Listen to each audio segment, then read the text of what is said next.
we saw a girl standing alone near the pool. She didn't say a word, just stared at us. "Are you lost?" I asked. She slowly nodded, but something felt off. Her clothes were soaked, her face pale, and then she vanished. No footsteps, no trace, just gone. Was she ever really there? I was just walking through Brookhaven. Then I saw her, a little girl, sitting by the side of the road, all alone. Later, I spotted her again, at the playground. Then near the pool, she looked lost. So I asked, "Hey, are you okay?" She looked up at me and whispered, "I just want to go home." So I held her hand, and we walked away. But just when we thought it was something strange, she spoke. "I'm hungry," she whispered. That's when I realized she wasn't scary. She was just a lost little girl. So I took her to the hamburger restaurant. She didn't say much, but the way she smiled after the first bite, it felt like I did the right thing. Suddenly, in front of the house, a strange woman appeared. She smiled and said, "You can come in, but only by trolley." A trolley appeared out of nowhere. Without thinking, me and the little girl got in. The trolley moved on its own, creaking through the front doors. Then everything went dark. No lights, no sounds, just cold air. Suddenly, the trolley stopped. A trapdoor opened underneath us. Splash! We were dropped into a deep pool. I couldn't swim. I struggled, panicked, sinking fast. And the last thing I saw was the girl, just floating, smiling, like she planned it all along. I finally escaped that house.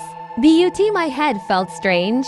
When I touched it, a tiny fairy hovered above me, glowing with a bright purple light. I panicked.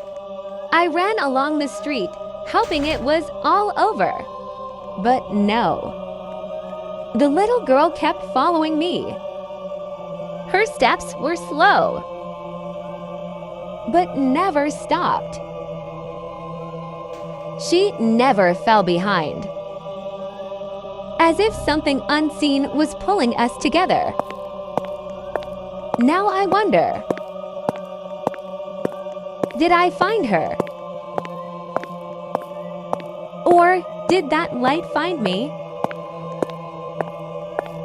I stopped, gasping for breath, hands shaking. At the end of the road stood a strange figure, his face hidden under a dark hood. He spoke in a raspy voice. "You're not supposed to be here." Before I could reply, crash, a car hit me from the side. I blacked out, but when I opened my eyes, I was inside the car, even worse. The little girl was beside me. No seatbelt, no expression. The steering wheel turned on its own. The gas pedal slammed down. The car sped forward, out of control, into a road that didn't seem to end. The purple fairy whispered again, "Now you can't leave." We were halfway down a quiet road, the sky turning gray above us. Then suddenly, the steering wheel spun on its own. The radio turned on, but no music, just heavy breathing. Headlights flickered fast. The horn blared loud and long. "What's going on?" I shouted. The little girl stayed silent, gripping her doll tightly. Then the seats started to tremble. A whisper echoed from the speakers. "Don't get out.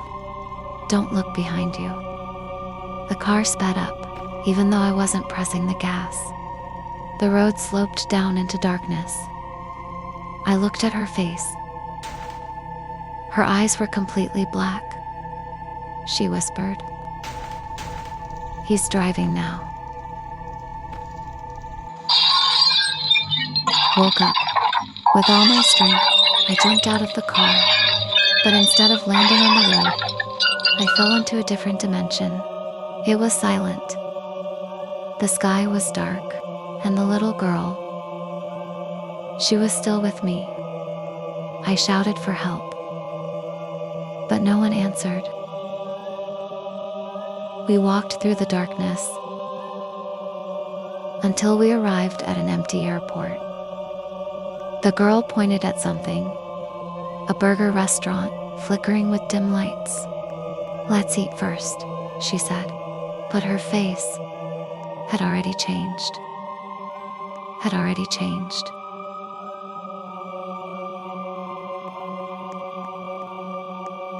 We rushed out of the restaurant. The little girl gave no words, only hand signals.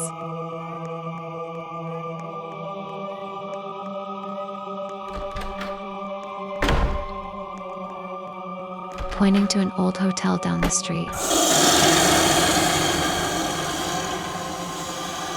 When we arrived, an old woman opened the door and welcomed us inside. Strangely, outside it looked busy, but inside, the hotel was grand, huge, and silent, too silent.